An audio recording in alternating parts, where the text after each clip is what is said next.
Welcome back to Reading Bear. Today, we will take a look at some new revenge stories. And if you enjoyed my content, please don't forget to subscribe to my channel and post some bear emojis in the comments.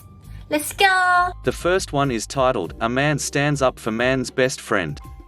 About 6 or 7 months ago, my neighbor got a drone. I don't mind people having hobbies, but for some reason he insisted on flying like the biggest jerk possible. He would hover in front of other houses and windows, try to race cars going down the road, and worst of all, he had a habit of flying his drone in my fenced backyard, buzzing over my dog, diving low just over my dog's head before circling around to do it again. My dog isn't small, he's about 70 pounds and a Malamute, but the drone terrified him, and I was worried what would happen if it hit him. I asked my neighbor several times to please not fly in my yard and explained that it was scaring my dog. He basically told me to get lost and laughed in my face. When it still continued, I called the police. Unfortunately, there wasn't much they could do other than ask him to please not fly over my house, property. What kind of neighbor does that? Finally, in late December, it happened. My dog managed to catch the drone right as it was diving towards him. He shredded the drone. The thing was just a jumbled mess of wires and plastic. Neighbor was pissed. He stormed over to my house swearing and threatening me, which I ignored. A week later, I got a summons to small claims court. He wanted $900 for the cost of his drone and an additional $300 for supposedly denying him access to his property. The drone sat in my yard for a couple hours before it was retrieved. Ah yes, the legal system will vindicate me, this jerk said to himself, probably. Turns out, him suing me was the best thing to ever happen. When we got to small claims court, the judge basically laughed away his claims that I had intentionally trained my dog to attack his drone. But little did he know I was prepared. I had dozens of photos of my yard showing it was impossible for him to accidentally fly that low to my dog, videos of him harassing my dog in the past, and I had saved all my medical bills from taking my dog to the vet. $700 for an X-ray check. Another $250 to sedate him during. Why not? Don't want him being uncomfortable. Full dental exam with tooth cleaning, repair? $400. Then there was the cost of anti-anxiety meds and a secondary checkup, wet food for a week in case his teeth were hurt, and extra just for good measure.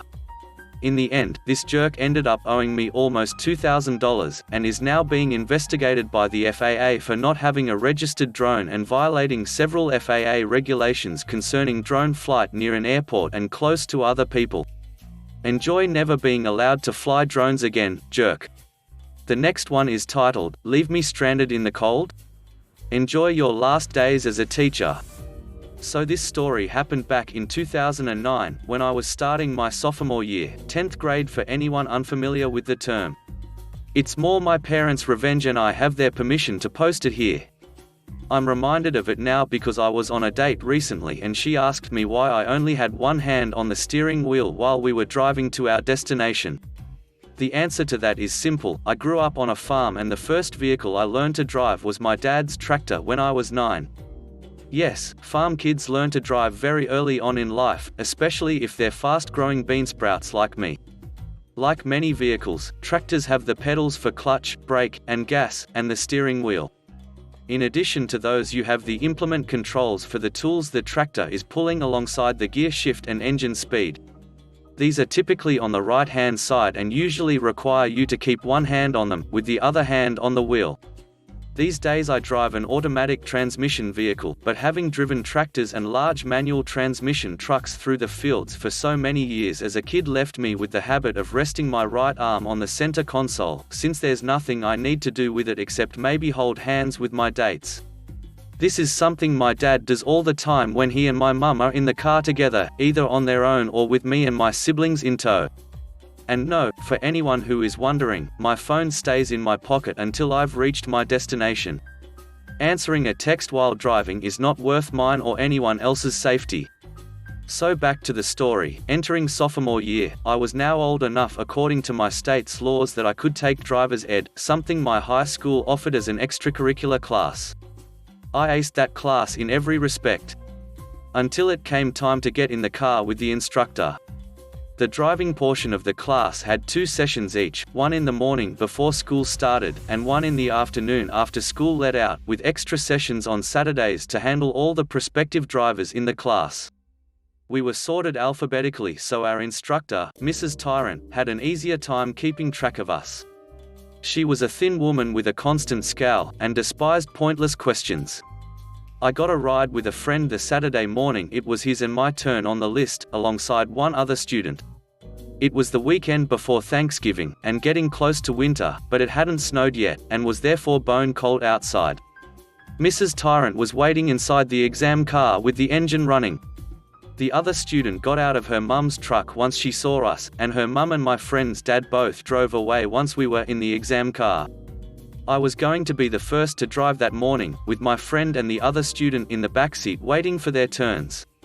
We went through the checklist of pre-driving safety checks and then we were on our way. I put the car in gear, rested my arm on the center console since it was an automatic and there was nothing I needed to use it for, I thought, and pressed the gas. Nothing. Both hands on the wheel, Mrs. Tyrant sternly said with her foot on the examiner's brake. I apologized and put my right hand on the wheel, and it was so weird, especially since I was accustomed to not doing that. As such, my right hand slackened and dropped to the center console again before we even left the parking lot. Cue the brake. Both hands on the wheel, Mrs. Tyrant repeated. I tried to explain why it felt weird, but she wouldn't let me get a word in. If you're not going to keep both hands on the wheel, you can use your little phone to call for a ride home. I don't have a phone. I protested. Really, at this point in time, I didn't have a cell phone, and I'm ultimately grateful to my parents for refusing to buy me one. But this was another point in my teenage years where I wish they would have bought me one. Don't be ridiculous, you kids all have phones, Mrs. Tyrant said as she put the car in park and gestured for me to get out. I complied and tried to get in the backseat while my friend got into the driver's seat. I said call for a ride home. Mrs. Tyrant repeated. My friend tried to talk her out of leaving me there, only for her to threaten him with a failed test.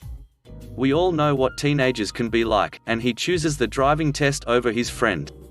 He and I still talk and play games together from time to time, but he does regret leaving me behind. So I was left there, in the school parking lot, on a Saturday morning, in the freezing cold, my only shelter being the school's entryway. Thankfully I wasn't out there for long, maybe about 20 minutes, when some dude I hadn't met before kept honking until I noticed him. My parents later scolded me for trusting a stranger, and I don't blame them, but at the time, I was too cold to care, and his car was warm. Turned out he was the girl's older brother. He had graduated 6 years earlier and was visiting his parents for Thanksgiving that coming week.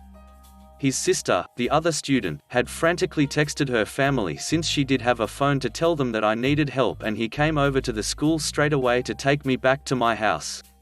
Mum was furious after I told her what had happened when I got home and called my dad, who was out in the fields, who was equally furious at the news. Despite their immediate efforts, Mrs. Tyrant and the school suffered no consequences, since there weren't any security cameras around the school at the time. Meanwhile, I not only ended up with a nasty cold that lasted until after Thanksgiving Day, but also got flunked out of driver's ed and wouldn't be allowed to take the course again that year. Fast forward to May, the sun was out and shining and the end of the school year had arrived. The only bad note on my report card was driver's ed, which had done just enough damage to take me off the potential valedictorian lineup for my graduating class. As usual for summer, my dad needed help out in the fields, but instead hired a few neighbors so I could take a summer driver's ed course that he paid for.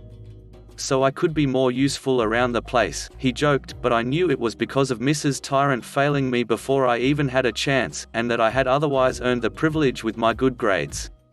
Each day he or mum would take the time each day to deliver me to and pick me up from the course in the nearest city about half an hour away. The instructor for this course, Mr. Saint, was a big man with a bellowing laugh, and he took the time to listen to his students' concerns. Eventually it came time for me to get behind the wheel again. When I told my dad on our way there, he got all thoughtful for a good minute. Son, I want you to briefly explain to Mr. Saint, before you even get in the car with him, that you've been driving tractors for several years now. as well as how the controls for one are laid out if he isn't familiar with them. He says to me, "I didn't really get it at the time, but I agreed to do just that." And just that I did when Mr. Saint invited me to climb into the driver's seat for my driving exam. He was familiar with the typical layout of tractor controls, so I didn't have to explain it to him. He kept a very careful eye on me and everything I did during the driving exam. And unlike Mrs. Tyrant, he didn't touch his brake once. "Just like any farming kid I've had in my courses, your driving is top-notch," Mr. Saint says to me. "But why did you feel the need to let me know ahead of time?" "My dad told me to," I said, pointing to my dad who was waiting in his truck. "Mind if I speak with him?" Mr. Saint asked. "I don't mind, sir, but he's going to want to leave soon so we can get back to work." "I'll be sure to make it quick," Mr. Saint said as he went over to my dad's truck. They talked for a couple of minutes, Mr. Saint making notes on his clipboard, before Dad waved me over when they were done talking. "What did Mr. Saint want to talk with you about, Dad?" I asked as I climbed in. "Oh, nothing much," Dad replied with a grin as he began to drive away. I tried to get him to tell me what they had talked about, but he remained adamantly silent about the matter. A few weeks later I had my learner's permit and was quickly racking up the hours I needed for my license. The school year started about a month later, and I was asked by a few friends if I would be redoing driver's ed. I told them no, I had taken a summer course since my dad needed my help sooner rather than later, and I already had my learner's permit. That's when I found out that Mrs. Tyrant had been fired. Just the week before. And that Mr. Saint would be teaching the course in her place until the school board decided whether they would keep the course or drop it altogether. During my lunch break that first day, rather than eat with my friends, I went to the classroom where Mr. Saint was going to be teaching that afternoon and found him sitting behind what used to be Mrs. Tyrant's desk. After a bit of stuttering on my part, I asked him what had happened, and he said he had been recommended by my dad as a replacement when Mrs. Tyrant's teacher's license was revoked, and she was subsequently fired. Also, Mr. Saint told me that my dad had stayed in contact with him after their little chat, and that he had been told of Mrs. Tyrant's treatment of me and possibly other students. Mr. Saint then passed that info along with his records onto the county, who pulled Mrs. Tyrant into a performance review. And yep, I wasn't the only one she had flunked over the years for what was perceived as one of many minor errors in this farmland-rich area. That alone was enough to make sure she could never renew her license ever again. What, or rather who, got it revoked, were my parents, who finally had people listening to them. About how Mrs. Tyrant had neglected her duty as a guardian to her students by leaving them stranded in front of the school until they were picked up, and I was the final straw. The school board also invested in a security system at this time, so they had video footage for incidents like this that popped up in the future. Furthermore, my driver's ed grade was purged from the system, along with anyone else currently in the school who had taken the class under Mrs. Tyrant, both good and bad. This put me back in the potential valedictorian lineup for my class, much to my parents' delight. To this day, I don't know what happened to Mrs. Tyrant, and frankly, I don't care. She was a horrible woman, and the less that is said about her, the better. The next one is titled, "An Employee Takes on His Boss." I was working for an advertising agency, a pretty big one, and I had an unethical manager. He'd order his sales reps to do things that would increase his bonuses, which are based on margins. Say a client decided to buy product XYZ and their spend was $2,000 a month. He would want the agent to put up products ABC and keep the spend at $2,000, even though the client didn't agree to that. Fact is, the clients generally wouldn't notice, but if they did, it could cost you your job. So, be evil or you're fired. I was the guy that refused his demands. He would get mad. I wouldn't care. This went on for quite a while. Now, I live in a one-party consent state, which means so long as I'm aware a conversation is being recorded, I can record it without informing the other party.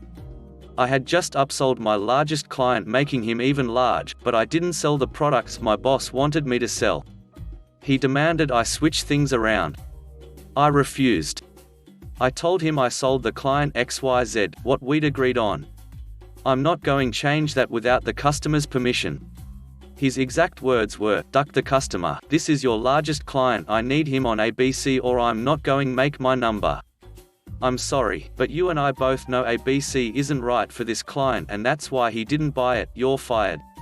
If you can't follow instructions you're fired." After confirming he was dead serious, I said, "If you do that, I'll have your job by the end of the month."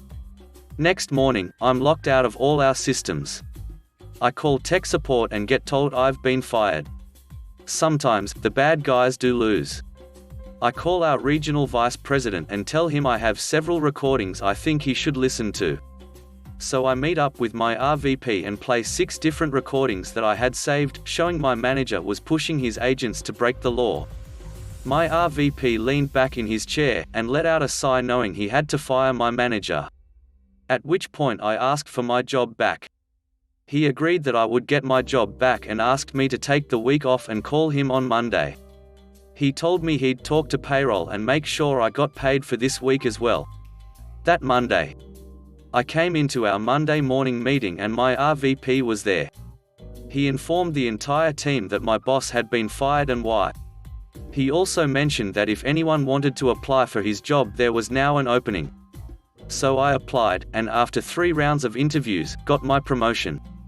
I was right, I did have my boss job by the end of the month. The next one is titled, "A Toxic Man in Sheep's Clothing." When I got divorced, my alcoholic wife of 18 years had started another affair, this time with her addictions counselor. My lawyer and I laid a trap for them. Just in case you don't know, intimate relations between a counselor and patient are very frowned upon by the regulatory bodies. And I was more than pissed after putting her through rehab, $25,000 which I didn't have to do, only to have her fall back into her old behavior. That's not how counselors are supposed to behave. Shortly before the divorce was finalized, I filed a complaint with the state body licensing health professions. Knowing they were in some peril because of their unprofessional relationship, I had already gotten him fired from a major teaching hospital. She backed off her exorbitant demands. I paid her a very modest settlement, kept the house, got custody of the 3 teenage kids, plus got child support. Her lawyer included a clause in the divorce where I had to agree to not say anything negative about her lover and their relationship. But the lawyer messed up and never asked if I had already filed charges, and thus didn't require me to rescind them. Her lawyer had assumed I was just bad-mouthing them to neighbors and friends, and it never occurred to the lawyer that we were doing much more. Yo lawyers! Always double-check for prior complaints. When the Board of Health Professions responded to my complaint shortly after the divorce was finalized, I told them that it would take a subpoena to get me to testify. A subpoena trumps an agreement in a divorce settlement. They were happy to oblige. They stripped his license, and placed him on a register of sanctioned health professionals. He never worked again. They were broke in a handful of years and she divorced him when the money ran out. In the interim his mother had died leaving a fair-sized estate, so it took longer than I expected. Oh, and the frosting on the cake was that his wife and I traded notes, notably hotel receipts from the time of their affair, that helped each of us in our respective divorces. Justice was served. The next one is titled, "Grandpa was, let's say, insensitive." My grandfather was from Ukraine, where his father was a fire and brimstone minister and his mother was a housewife. There was no progressive thinking, is what I'm trying to say. And because of that, my grandfather had his view of how things should be, and that was that. My grandmother, while also old school, was raised in NYC with a ton of brothers and sisters and was low-key petty, but in a good way. If you wronged her she'd get you, but it'd be subtle. My grandmother was complaining at one point that as she was getting older, she was losing her figure. My grandfather, never one to keep his opinion to himself, agreed. And he told her that losing weight was easy. If she wanted to lose it, all she had to do was try. She obviously wasn't trying. Then he threw the gauntlet to prove his point. He was going to lose 10 pounds and prove how easy it was. My grandmother was low-key upset and she did all the cooking. So she smiled and played the dutiful wife, but for months, everything had lard, heavy cream, lots of butter, lots of starches, etc. in it. She made the things she usually made, but supercharged. Really loaded it up in every way she could. A few weeks later, my grandfather's waistbands were straining, but of course he refused to say anything. Eventually my grandmother oh so innocently asks, "How much did you lose?" She made him get the scale out so he could show her how easy it had been. He had gained like 20 pounds. Never said another word about the topic. The last one is titled, When Revenge Goes Too Far. About 3 years ago, I was working in a pretty big factory. They hired through 5 different temp services, so the place was pretty much like a revolving door. People came and left without any warning. Sometimes it was hard just to find a familiar face. So when someone started stealing my lunches, everyone became a suspect. After falling victim to the lunchbox bandit for a week straight, I'm talking about 6 12-hour days with no lunch, the frustration spawned several evil plans. And it sure did get evil. I felt the Carolina Reaper would give me the fastest and most effective results. All I knew was, people were gonna think twice before stealing lunches. I spent all night making the best steak fajitas for lunch the next day. I finally minced the Reaper peppers into a nice pico de gallo, and topped my devil fajitas off. I carefully placed my fajitas into a Tupperware bowl, garnished them with cilantro and limes, then covered them with a clear lid to display their beauty. Maybe go a little less hard next time. The next morning, about an hour after I placed them in the fridge, a woman started screaming for help. I ran to the lunchroom to find the lunchbox bandit laying on the floor gasping for air. The Reaper peppers triggered an asthma attack, and he had to be rushed to the hospital. He never said anything, and neither did I, until now. Thanks for listening.